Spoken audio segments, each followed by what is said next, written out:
lá na igreja, eu vi aquela pessoa da igreja fez tal coisa. E você diz, realmente é da igreja e realmente fez tal coisa. Mas está errado. Ou seja, o fato de uma pessoa participar de uma reunião como essa, não faz dela um cristão genuíno. Mas quando alguém se encontra com a graça de Deus, há sinais. Diga, sinais. Então eu quero mostrar para você sinais de alguém que recebeu graça. Porque é impossível alguém ter encontro com a graça de Deus e continuar da mesma maneira. Está dando um pouco de microfonia? Ajusta aí, por favor. É impossível alguém ter uma experiência com a graça de Deus e continuar pensando a mesma coisa, agindo da mesma maneira, vivendo da mesma coisa. Quando nós encontramos a graça de Deus, algo é transformado de dentro para fora. De dentro para fora. Mas existe um paralelo sobre a graça. Se você está aqui há mais tempo, você já me viu pregando muito sobre isso. Nós podemos viver de duas maneiras, ou pela lei, diga lei, ou pela graça, diga graça. Para nós entendermos isso, como eu já disse várias vezes, nós precisamos dividir ou fatiar a Bíblia pela metade, não necessariamente na metade, mas concluir que há um Velho Testamento e uma Velha Aliança. O Velho Testamento fala de uma aliança antiga, e o Novo Testamento fala de uma nova aliança. Na Velha Aliança, Deus se relacionava com os homens de uma maneira, mas na Nova Aliança, algo foi mudado. E o que aconteceu entre as duas alianças? A cruz do Calvário redefiniu o nosso relacionamento, entre o homem e Deus. Então, só é possível você viver ou pela lei ou pela graça. Mas há ainda muita gente misturando as duas coisas. Alguns ainda dizem, não, a graça é um assunto muito legal, mas a gente tem que equilibrar com a lei. Mas não há equilíbrio entre graça e lei. Ou você vive debaixo da velha aliança, que é a lei, ou você vive debaixo da nova aliança, que é Cristo. Como estão entendendo até aqui? Então, segundo a lei, você obedece os mandamentos e então é abençoado. Olha lá o paralelo, lei e graça. Na lei era impossível Deus abençoar alguém se ele não tivesse feito algo para merecer uma troca. A lei funcionava assim. A lei é baseada na sua própria obediência. Você recebe o quanto você obedece. E a gente já viu que é dificílimo viver dessa maneira. Quando nós confiamos no nosso próprio merecimento, nós estamos andando debaixo da lei. Agora, hoje nós estamos no tempo da velha aliança ou da nova aliança? Mas ainda assim, é possível que alguém no tempo da nova aliança viva de acordo com a velha aliança, dependendo de como ela decidir no seu coração e na sua vida. Diga misericórdia. Há um problema nisso. Porque a lei é perfeita, porque ela fala do seu legislador. Quem fez a lei? Deus. Deus fez a lei por causa de dois objetivos. O primeiro deles era diferenciar e mostrar quem é Deus e quem é o homem. Porque Deus é aquele que vive a lei. Ele cumpre toda a lei. Jesus cumpriu toda a lei. Mas o homem é aquele que falha, que não consegue. E o segundo motivo é para que o homem chegue no seu fim, no fim de si mesmo e diga, eu preciso de um redentor. Eu preciso de um salvador. Eu preciso de alguém que me liberta dessa lei. Então, há um problema. Quando você decide viver pelo seu merecimento, quando você quer cumprir a lei para mostrar algo para Deus, para ser aceito por Deus, o que acontece? Normalmente ninguém consegue. E aí, por não conseguir cumprir a lei, essa pessoa vive então debaixo de culpa, de peso, de condenação. Quantos aqui já viveram debaixo de condenação em algum momento da sua vida cristã? Por que você sente esse peso? Pelo não cumprimento. Mas há agora um novo caminho que o Senhor trouxe. A graça. Viver pela lei, é isso que nós falamos, mas viver pela graça, por outro lado, é o princípio do favor imerecido. O que significa graça? Favor imerecido. Graça é o oposto da lei. É um outro tipo de vida, um outro paradigma. Graça, por que é diferente lei e graça? Porque a lei é demanda. Lei é o que você pode fazer para Deus, mas graça é o que Deus fez por você. Falei para o seu vizinho, graça é o que Deus fez por você. A lei fala do que eu preciso ser para Deus, mas a graça diz quem Ele é para mim. Na graça eu posso receber pela fé. E tem um texto que é glorioso. Vamos ler, Romanos 4, verso 4 e 5.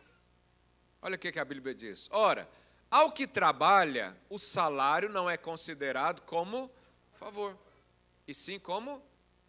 Então imagina, você trabalha o mês todo, aí no final do mês o seu chefe te chama e fala, vou fazer um favor para você hoje. Vou te dar o seu salário. Salário é favor? Não, por quê? Porque você trocou. Aí o apóstolo Paulo diz no verso 5, mas ao que não trabalha, porém crê naquele que justifica o ímpio, sua fé lhe é atribuída como justiça. Paulo está dizendo, é possível que um trabalhador chegue lá diante do Pai e fale, Senhor, eu não trabalhei, eu não cumpri a lei, mas eu creio que Jesus cumpriu no meu lugar. Essa fé, o texto está dizendo, lhe é atribuída como justiça. É como se você tivesse trabalhado, mas não trabalhou. Recebeu. Recebeu porque mereceu? Não. Porque creu. Ah, é simples assim? É. Mas a gente rejeita esse conhecimento. E aí no verso 6 de Romanos 4, continua lá, verso 6. É assim também que Davi declara ser bem-aventurado. Irmãos, o que é bem-aventurado? Abençoado. Então Davi disse que é abençoado o homem a quem Deus atribui o quê? Justiça pelas obras? Não. Independentemente das obras. Isso é o quê? Graça. Verso 7.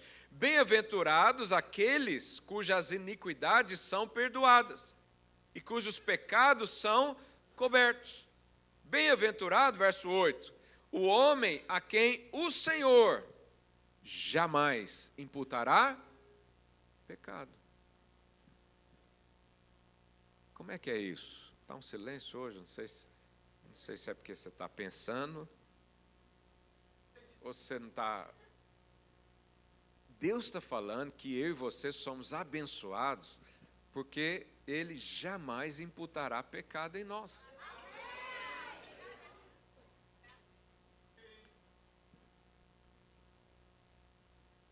Pastor, mas eu peco.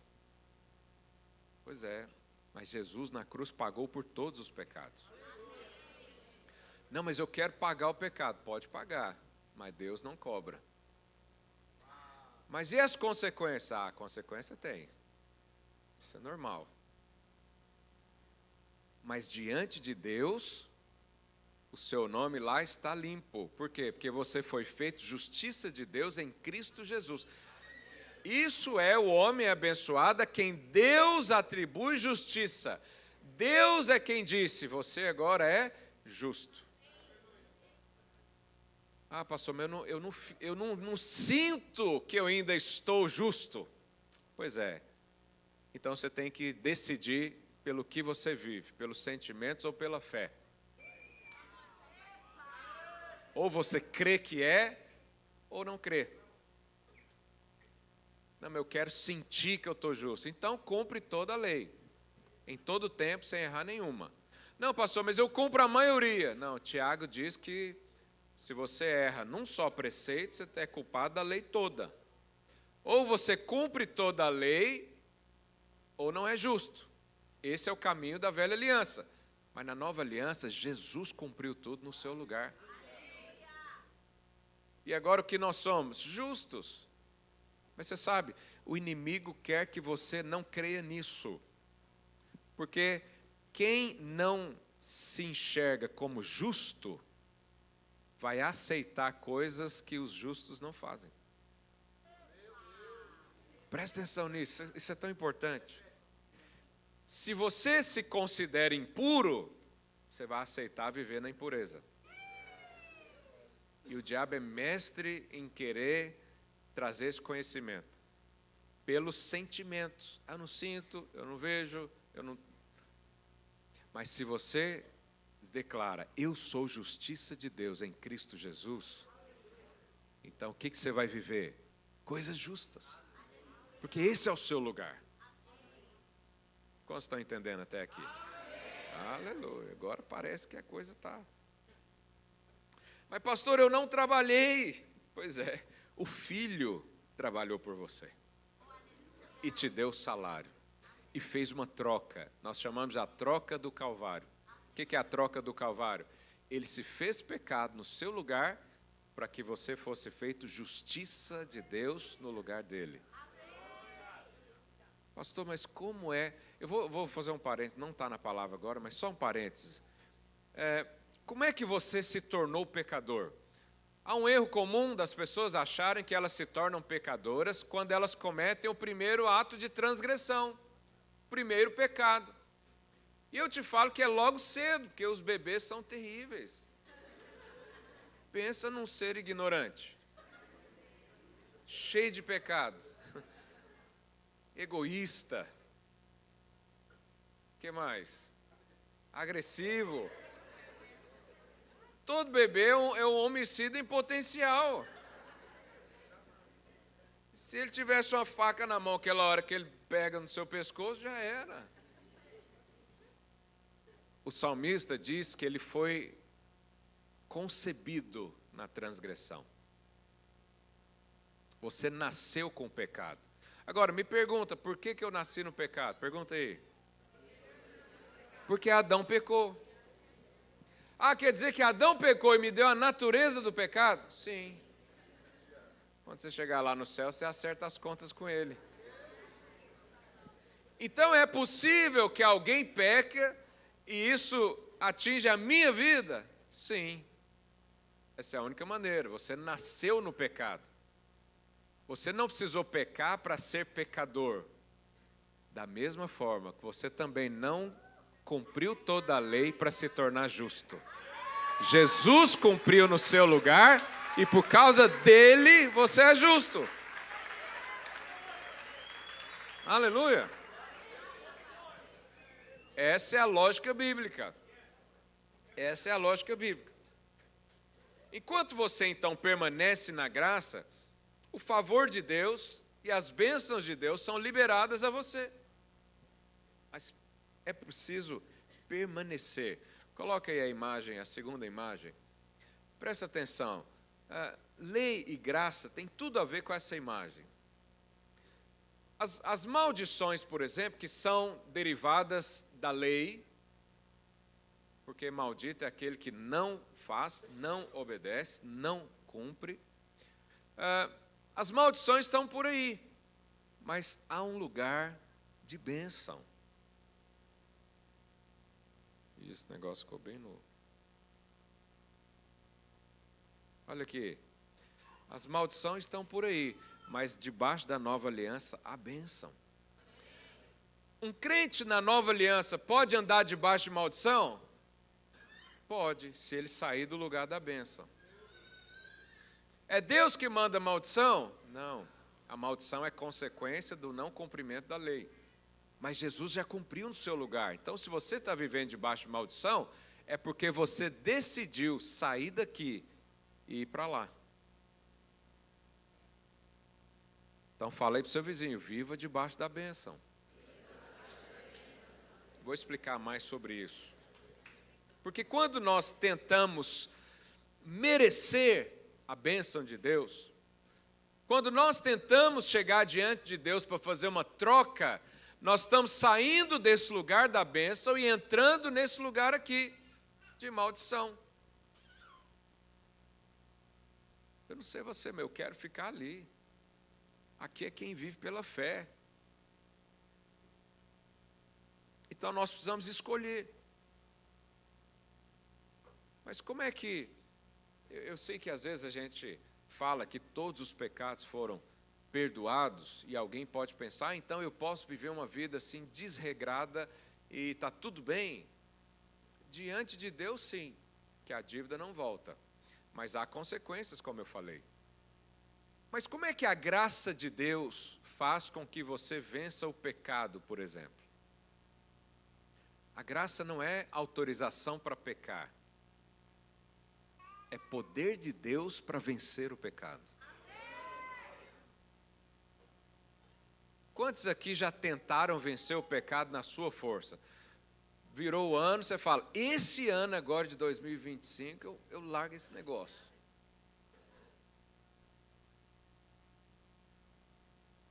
Quantos aqui já choraram copiosamente, arrependido por um pecado, e na semana seguinte estavam fazendo de novo?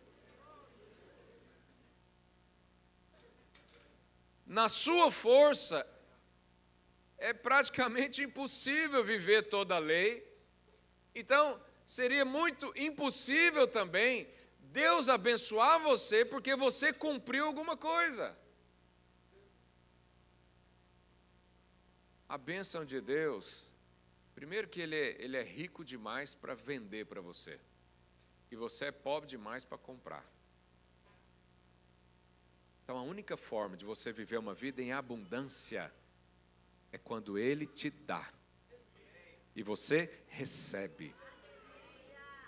Você recebe. Aleluia. E algumas pessoas já até me falaram, pastor, você tem que pregar mais sobre o pecado, porque há muitas pessoas ouvindo e elas estão o tempo todo errando. E, irmãos, honestamente, eu trazer aqui uma lista do que fazer ou não fazer vai te ajudar a vencer o pecado? Você que peca, você se sente autorizado por mim para pecar? Alguém me liga, pastor, estou pensando em sair com a vizinha, fazer alguma coisa assim diferente. Já que você prega a graça, posso fazer isso em paz? E eu falo, todos os seus pecados estão perdoados, vá em paz, meu filho, e viva da...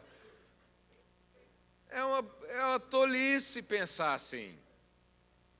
Mas há pessoas que pensam que o verdadeiro arrependimento vem pela repreensão ou pela punição. Mas será que é isso que a Bíblia diz? Eu vou ler só um texto para você. Podia ler uns 15 aqui. Romanos 2, 4. A Bíblia diz: ou desprezas a riqueza da sua bondade. Diga a riqueza da bondade. A tolerância, longanimidade, ignorando que a bondade de Deus é que te conduz ao...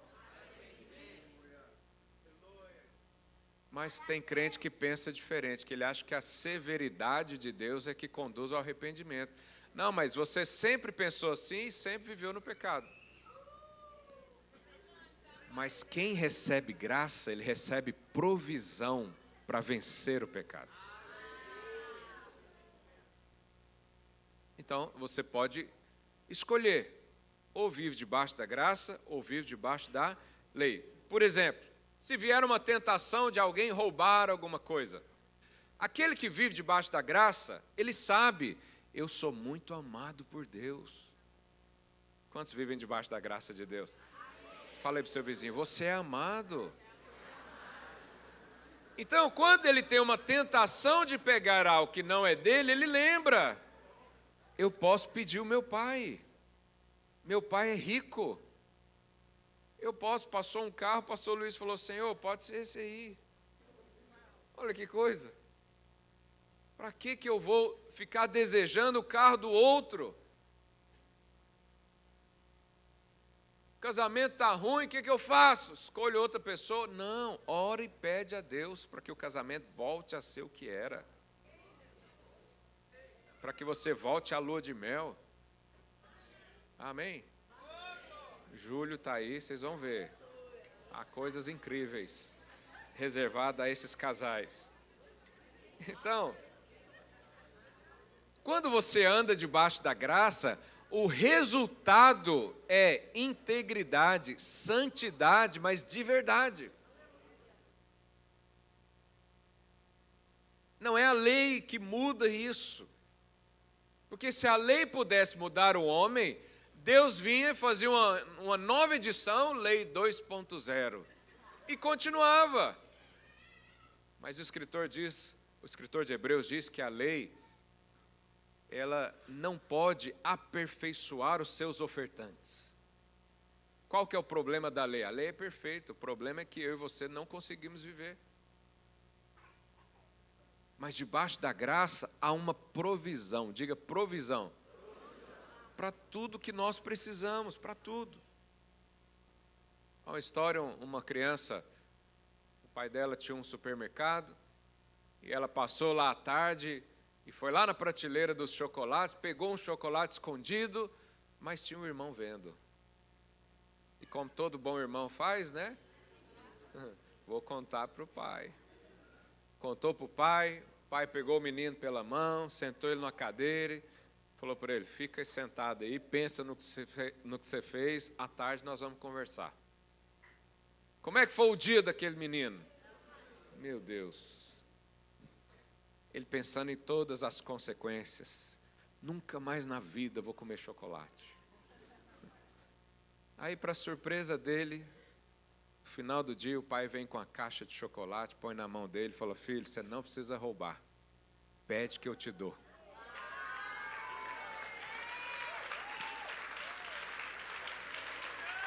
Isso é o quê? Graça. Esse é o seu pai. Por isso, nós vivemos a lei de forma natural. Você não precisa ter inveja do irmão. O pastor Luiz agora está andando de carro novo. Faz o que ele fez. Pede. Jesus falou, quem pede?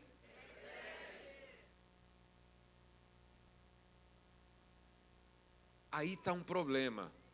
Porque tem alguns que não pedem. Mas por que não pede? Porque acha que não vai receber. Por que acha que não vai receber? Porque acha que não fez o suficiente. Por que não fez o suficiente? Porque não cumpriu a lei. Você está vivendo debaixo de bênção ou de maldição? Maldição. Decida hoje viver debaixo da bênção do Senhor. Aleluia. Quando você entende que é amado, você vence o pecado. Um dia um irmão falou isso para mim, eu estava pregando sobre isso, eu tinha acabado de chegar em Portugal, e a irmã indignada me procurou, falou, pastor, então tudo na nossa vida agora é só você amado. Agora é só isso, você é amado. O que mais? Mais nada. Falei, é isso mesmo. Se você entender isso, a sua vida vai mudar. Uns 3 anos depois, ela me procurou chorando. Pastor, essas palavras mudaram a minha vida. Porque o amor de Deus é a base de todas as bênçãos. Sentir-se amado. Sentir-se amado. Pergunta aí, seu vizinho, você já sentiu o amor de Deus hoje? O problema central hoje do crente não é mais o pecado. Está ouvindo? O problema do crente hoje não é mais o pecado, porque o pecado foi pago na cruz. Diante de Deus não tem mais dívida. O problema central do crente hoje chama-se merecimento, que é a mesma coisa de justiça própria. É você querer relacionar com Deus numa nova aliança com base na velha aliança. é continuar querendo fazer troca. A justiça própria, presta atenção nisso, tem poder de fechar o céu sobre você. A justiça própria. Então, tudo que eu falei agora é um resumo, uma introdução. Agora que eu quero falar alguma coisa para você mesmo. Só que meu tempo hoje está... Se cada um der 5 minutos. Eu quero te mostrar com... vamos ver se eu consigo. Se eu não conseguir, domingo que vem eu continuo. Pelo menos 4 exemplos de pessoas que receberam graça. E qual foi a consequência imediata de cada uma delas. Amém? Primeira, sinal de quem recebeu graça.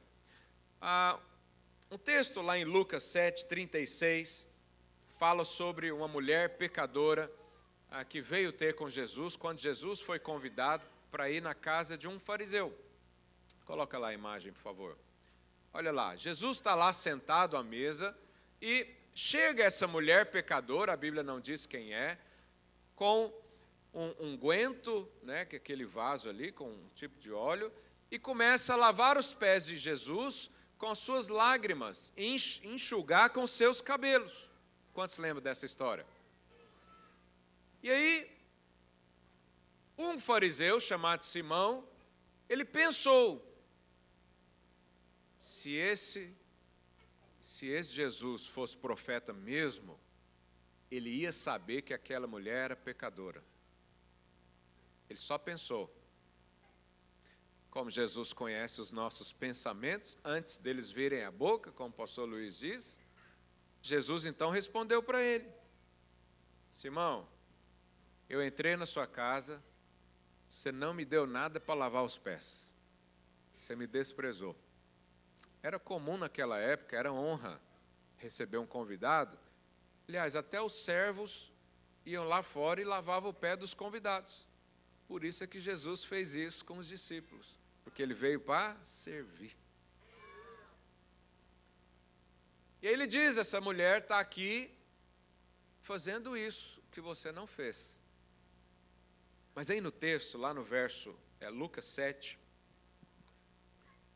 não dá tempo de eu ler tudo, mas do 36, não.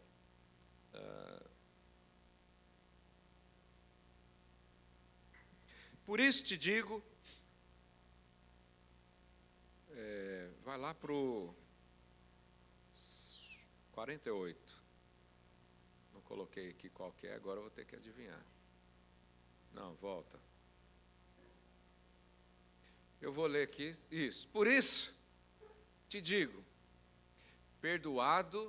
perdoados lhes são os seus muitos pecados. Quantos pecados Jesus perdoou? Porque ela muito amou.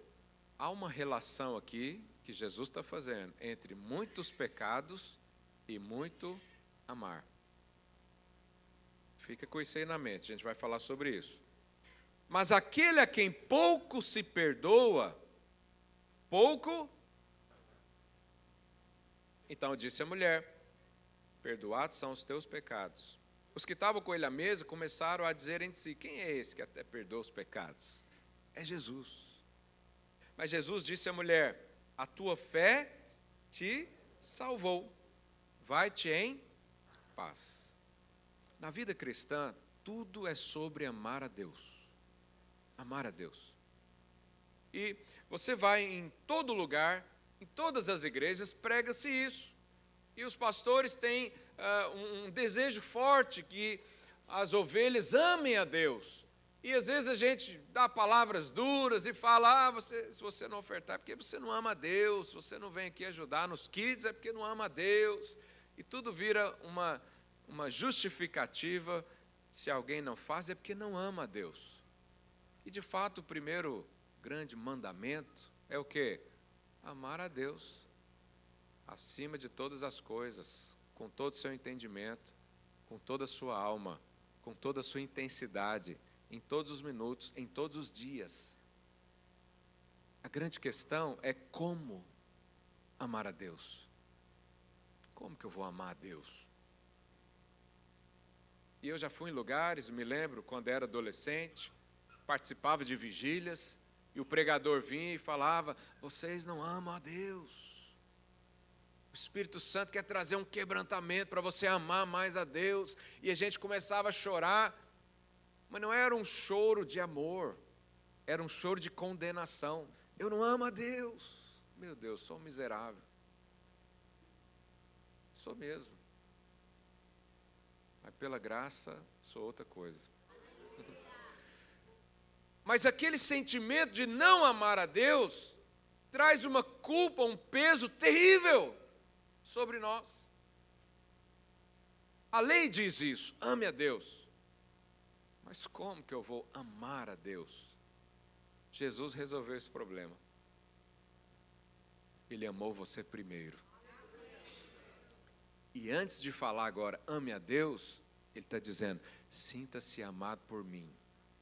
João diz: nós só amamos porque Ele nos amou. É comum também a gente ouvir mensagens do tipo que nós devemos voltar ao primeiro amor. E as pessoas falam de voltar ao primeiro amor, e isso é verdade, é palavra de Deus. Mas qual é o primeiro amor? É o que você sentiu com Deus, ou é o que Ele sentiu por você antes? Porque a pregação sempre leva à condenação, infelizmente. Você tem que voltar ao primeiro amor. Você está seco, você está distante, volta ao primeiro amor. Aí a pessoa fica tentando resolver as crises, os problemas, as coisas aqui de dentro, tentando amar a Deus na sua força, tentando fazer algo para Deus, tentando de alguma forma chamar a atenção de Deus. Mas o primeiro amor não é o que você sentiu por Ele, é o que Ele sente por você. E aí Jesus então fala dessa mulher. Por quê? Porque quanto mais você sabe que foi perdoado, mais você será capaz de amar quem te perdoou. Jesus está falando, quanto mais você tiver consciência do perdão, mais você vai amar aquele que te perdoou. E aí ele diz para Simão, em outras palavras, Simão, você me ama pouco, por quê? Porque tem pouca consciência do perdão. Simão não tratou Jesus como Senhor. Simão desdenhou de Cristo, é só mais um. Simão achava que ele era maior que Cristo. Por isso, quem vive debaixo da lei do merecimento, ele não tem consciência do perdão, porque ele está o tempo todo achando que merece. E esse que acha que merece, é impossível ele amar a Deus, porque não conheceu perdão.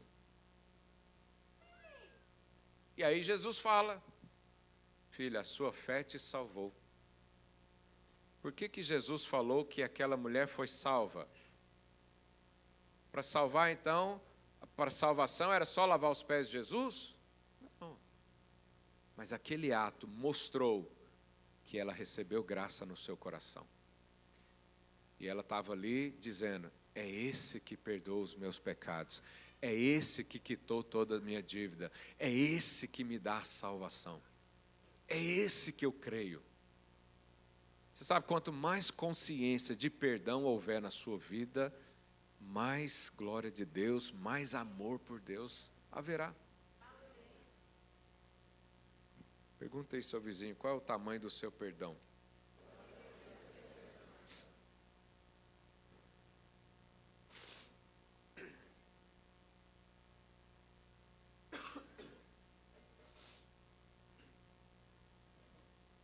Quanto mais você entende que é amado, mais você vai amar ao Senhor. Aleluia. Mas aquele que vive debaixo do merecimento, ele nunca tem segurança no amor de Deus. Há dia que eles pensam: hoje Deus me ama, eu fui no monte, eu orei, eu jejuei, dei o dízimo certinho, não falei alto com ninguém hoje, não buzinei para ninguém no trânsito. Aí ele chega aqui no culto e ele diz: hoje eu vou ser abençoado. Mas essa bênção é resultado do quê? Do que ele fez ou do que Cristo fez? Do que ele fez. Eu orei, eu jejuei, eu paguei, entre aspas, por essa bênção. Agora Deus é devedor de mim. Mas aquele que chega e fala: Senhor, eu não fiz nada, mas eu creio que o Senhor fez algo por mim. Eu não mereço, mas eu creio que o Senhor pagou os meus pecados. Esse aí vai conseguir amar a Deus. E quando o Senhor vier, esse é daquele que vai lá enxugar, lavar os pés de Jesus com as lágrimas. Porque está lembrando do quê? Do perdão. Isso aqui são lágrimas de condenação? Não. O que lágrimas de condenação produz? Morte.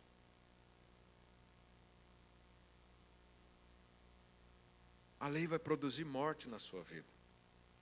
Então o amor de Deus não depende do seu desempenho, mas depende do quanto você entende que foi amado e perdoado pelo Senhor. Falei para o seu irmão com um sorriso no rosto, fala: você foi muito perdoado.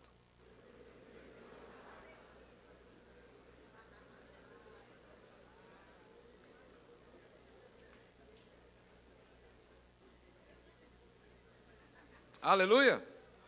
Podemos avançar para o segundo? Coloca aí a quarta imagem, por favor. Mateus capítulo 18, verso 23. Esse aqui eu vou ter que ler o texto todo. Mateus 18, 23 diz: por isso o reino dos céus é semelhante a um rei que resolveu ajustar contas com seus servos. E passando a fazer, ele trouxeram um que lhe devia 10.000 talentos. Irmãos, esse homem aqui, devia 10.000 talentos para o Senhor. Você sabe quanto que dá 10.000 talentos na atualização hoje? Hoje, de 3 a 5 bilhões de euros. Essa é a dívida daquele cidadão ali. Não tendo ele, porém, como pagar, como eu também não teria, ordenou o Senhor que fosse vendido ele, a mulher, os filhos e tudo que possuía para que a dívida fosse paga. Então o servo prostrou-se, reverente, rogou: sê paciente comigo e tudo te pagarei. E o senhor daquele servo, compadecendo-se, mandou embora e perdoou-lhe a dívida de 3 a 5 bilhões de euros. Aí esse mesmo que foi perdoado, saindo, porém, encontrou aquele servo. Encontrou um dos seus conservos, que lhe devia 100 denários. Sabe quanto que dá 100 denários hoje? 10.000 euros. Então esse aqui devia 5 bilhões de euros. Mas o servo dele devia para ele 10.000 euros.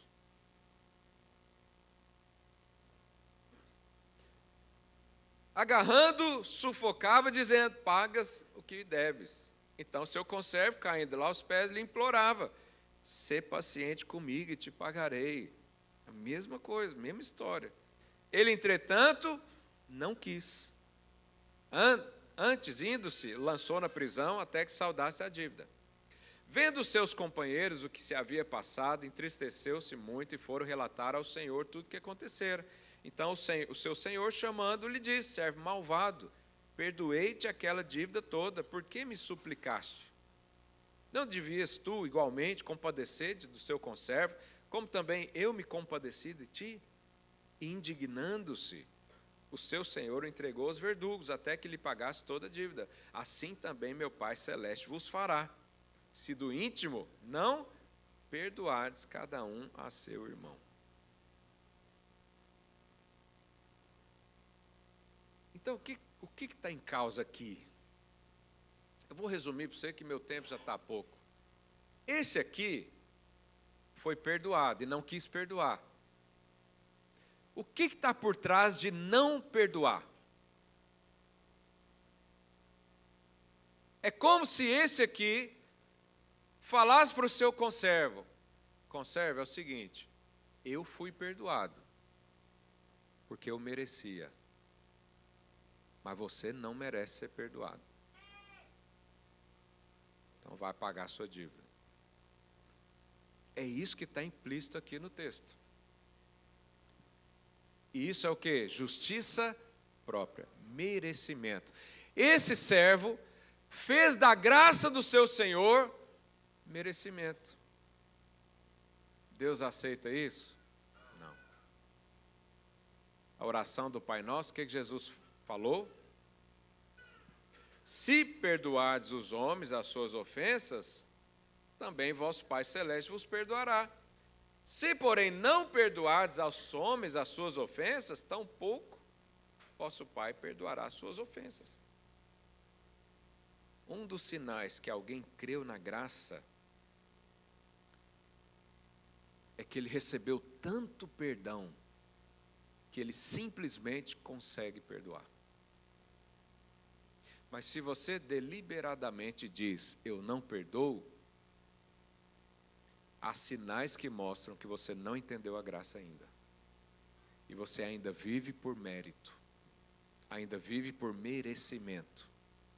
O apóstolo Paulo já disse lá atrás, não anulo a graça. É possível que a graça seja anulada? Sim. O amor de Deus pode ser anulado? Não. Mas graça é o quê? Favor. A graça pode ser anulada? Sim. Se você quiser trocar de lugar, sair da posição de receber e entrar na posição de merecer. Aonde eu vejo isso? Na liberação do perdão.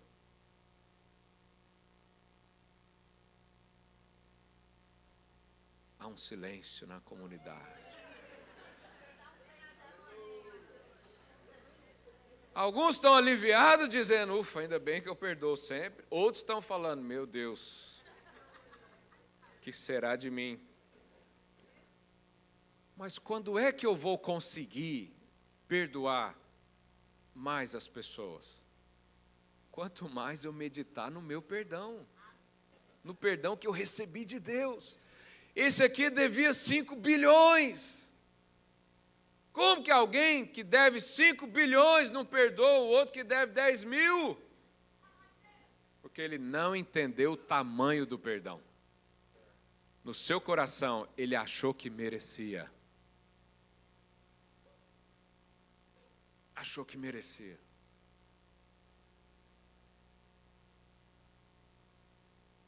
O tamanho da graça, na verdade, é o tamanho da sua dívida. Mas toda pessoa amarga é cheia de merecimento e justiça própria. Fala aí para o seu vizinho, não aceite ficar ressentido. Por quê? Porque sua dívida era imensa. O que alguém fizer por você nessa vida nunca se compara ao que você fez para Deus. Você tinha uma dívida eterna com Deus. Você tinha uma dívida que só o sangue derramado é que poderia pagar. Ou você morria, ou alguém morria no seu lugar. Naquela época podia ser animais. Mas se a lei viesse até hoje, não tinha mais animal na terra. Já tinha morrido tudo. Mas um outro também morreu no seu lugar. Ele é o Cordeiro de Deus, o Filho do Deus vivo. E quando você medita no quão grande era a sua dívida, quando alguém pisa no pé não é nada para você. Quando alguém fala uma coisa não é nada. Você pode até receber ofensa, sentir a ofensa, mas ficar ressentido não. Isso é só para quem não entendeu graça. Quem entende graça não joga pedra no pecador. Porque ele fala, eu já tive aí, já errei igual você, já pisei na bola várias vezes igual você. Não, pastor, você não sabe o que a pessoa fez. E nem você sabe o que você fez para Deus também. Porque se você soubesse,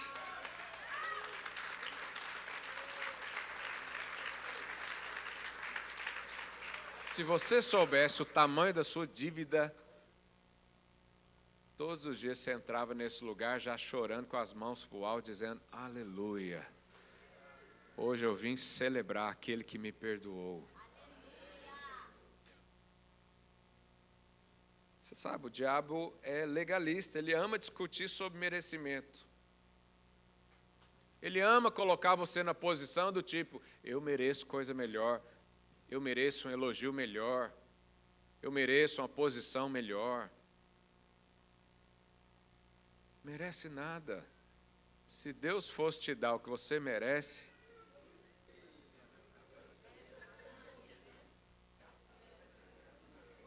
não precisa nem completar a frase.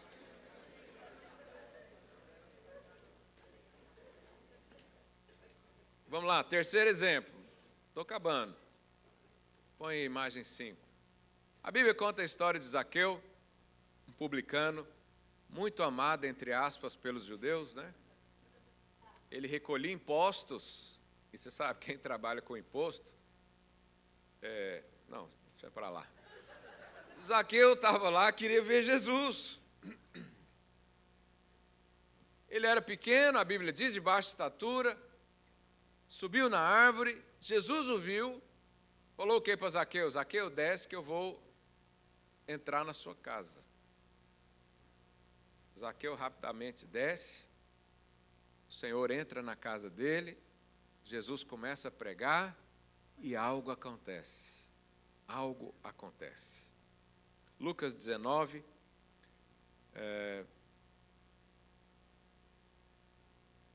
veja se é o verso 7 ou 8. Entrementes, Zaqueu se levantou e disse ao Senhor, Senhor, resolvo dar aos pobres metade dos meus bens. E se em alguma coisa tenho defraudado alguém, o que ele vai fazer?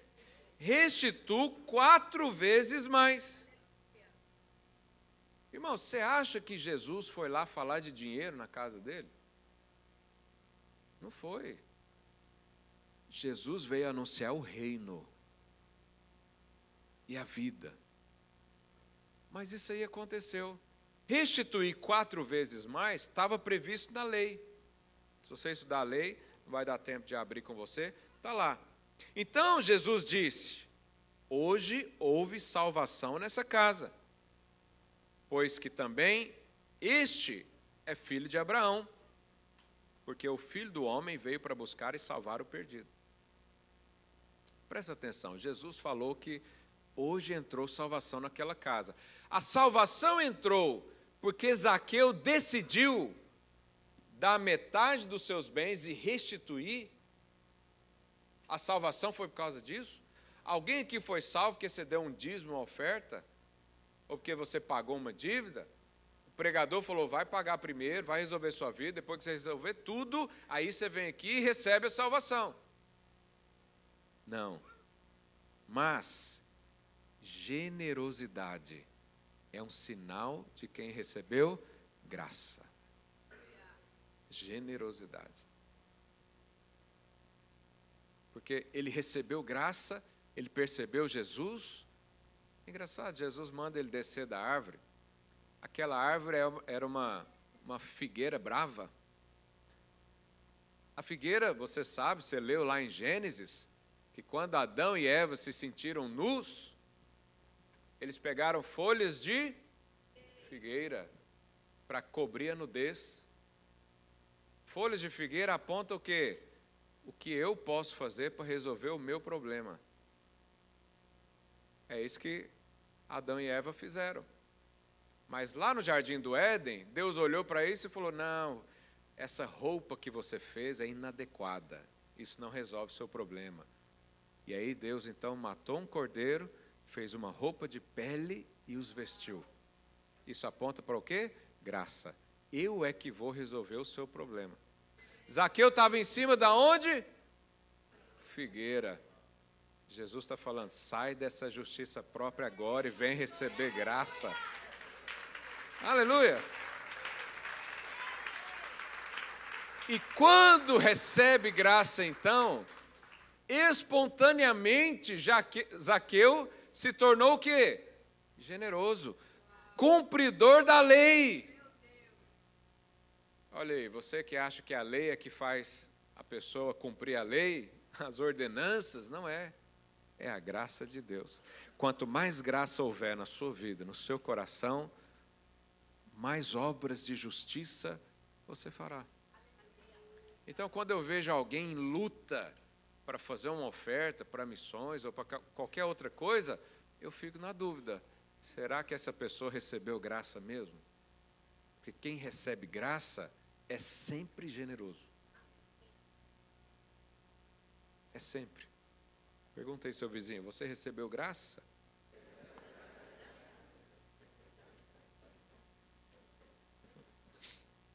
Agora, quem nunca viu a graça, normalmente é avarento. A avareza é um sinal de alguém que não recebeu graça. E você sabe que os ensinamentos da igreja primitiva eram, posso falar? Afaste dos avarentos. Porque qual era a conclusão do pensamento da época? Esse avarento aí, não sei se é crente, não. É sabor, crente. Desculpa a brincadeira. Vamos para a última, para a gente encerrar. Então eu falei para você, recapitulando, sinais de quem recebeu graça. Primeiro, é o sinal de quem ama a Deus. Só pode amar a Deus se você receber graça. Segundo, sinal do perdão. Só consegue perdoar quem recebeu graça. Terceiro, sinal da generosidade. Só consegue ser generoso quem recebeu graça. E por último, gratidão. Só consegue ser grato quem recebeu graça. Os 10 leprosos, você conhece, todos eles pediram e clamaram para serem curados, estão aqui. E Jesus não os curou instantaneamente. Jesus mandou eles se apresentarem ao sacerdote, lá em Jerusalém, uma caminhada de mais ou menos 100 quilômetros. E indo pelo caminho, a Bíblia diz que eles foram curados. Porque a graça de Deus é assim, Deus fala e você faz. Enquanto você faz, coisas acontecem. Quantos creem nisso? Eles só ouviram a palavra e fizeram. Eles não fizeram para receber, receberam e fizeram. A ordem é importante. Mas a Bíblia diz que 10 foram curados e só um retornou. Só um.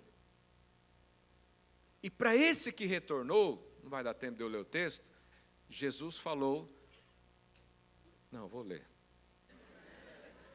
Eu gosto de falar exatamente o que está escrito. Verso 18 de Lucas 17. Um dos 10, não, 17. 16. 15. Desculpa, eu não coloquei aqui. Eu pus só o texto inteiro. Um dos 10, vendo que fora curado, voltou dando glória a Deus em voz alta, da mesma forma que os irmãos da Videira Lisboa fazem. E prostrou-se com o rosto em terra aos pés de Jesus, agradecendo-lhe. E este era samaritano. Meu Deus. Então Jesus perguntou, não eram os 10 os que foram curados? Onde estão os 9? Não houve porventura quem voltasse para dar glória a Deus, senão esse estrangeiro? E disse-lhe, levanta-te e vai, a tua fé te salvou. O que salvou ele? Ir lá agradecer Jesus? Não.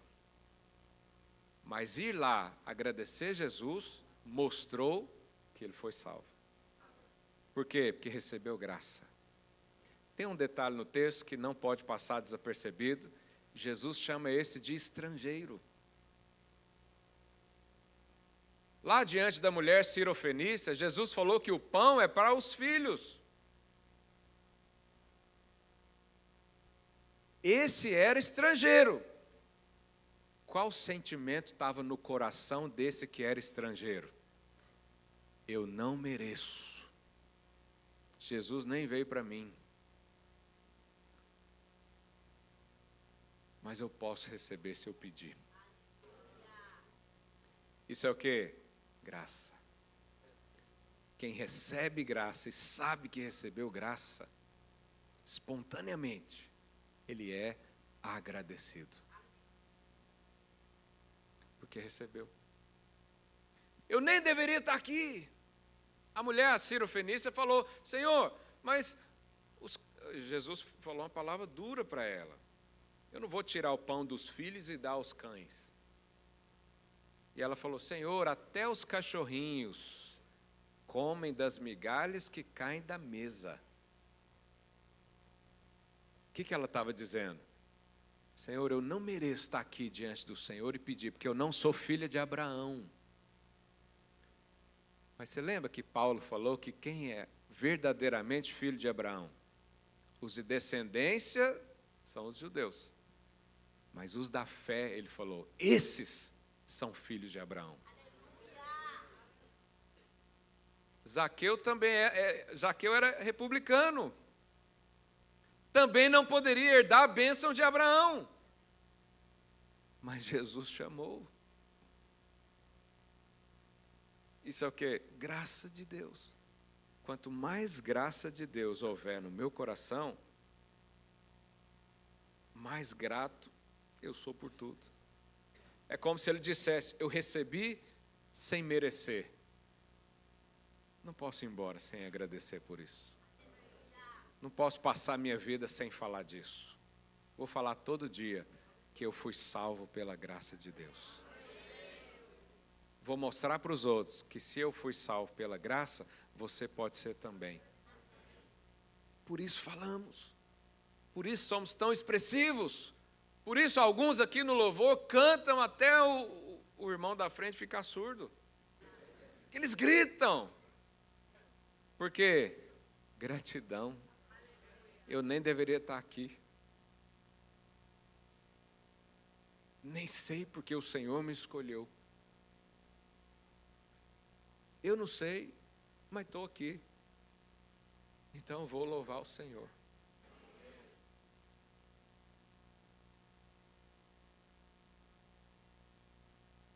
Você sabe cantar aquela canção? Então vou levantar as minhas mãos e louvar, pois tudo que tenho é um aleluia, aleluia. Sei que é simples para um rei, mas não tenho nada além de um coração cantando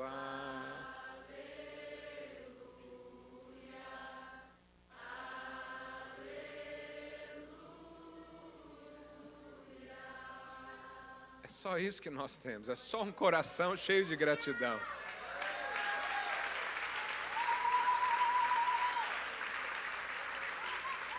Nós não temos merecimento algum, nós não temos nada para oferecer ao Pai, nós não fizemos nada, nós não trabalhamos, o Filho trabalhou, o Filho fez, nós agora só estamos cheios de gratidão. Então Zaqueu viu a graça de Deus, o coração se transforma em generosidade. Aquela mulher viu a graça de Deus e muito amou o Senhor. O leproso viu a graça e o resultado foi gratidão. Tudo que nós precisamos é estar cheios desse amor e dessa graça. E o resto vai acontecendo. É daí onde vem a santidade, é daí vem a integridade, é daí que as crises mais profundas do ser se resolvem, de dentro para fora. É um amor que explode aqui. Depois o resto é consequência.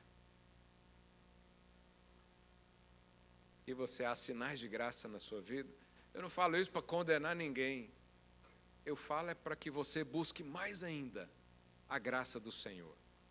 E seja agraciado. E para encerrar, fica de pé. Tito capítulo 2, verso 11. Olha o que a Bíblia diz. Desculpa a hora. Tito 2:11. Porquanto a graça de Deus se manifestou salvadora a quantos? A todos os homens. Verso 12. O que diz aí? Educando-nos. Pastor, eu quero crescer no conhecimento de Deus. Eu quero ser alguém maduro na fé. Então eu preciso conhecer todas as leis, os preceitos e andar neles. É isso que vai fazer de você alguém, um vencedor? Não. É pela graça de Deus. Olha o que a Bíblia está dizendo. Que a graça que se manifestou, educando-nos para que, renegadas a impiedade, as paixões mundanas, vivamos no presente século sensata, justa e piedosamente. Como é que eu vou viver uma vida justa, sensata e cheia de piedade? Com a graça de Deus. Não é pelo seu esforço, não é pelo que você é capaz de fazer,